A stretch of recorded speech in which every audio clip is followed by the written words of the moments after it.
Отдельные чиновники, вы там нормальные?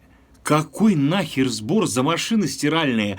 Экологически опасно очень. Владельцы прачечных вам там что, дрочат? Чем ублажали вас, ядрен батон, что вы продвигаете этот говнозакон? Стиралки же это водоперерасход, засоры и срать, что коммуналка растет. Давайте ее мы сделаем выше.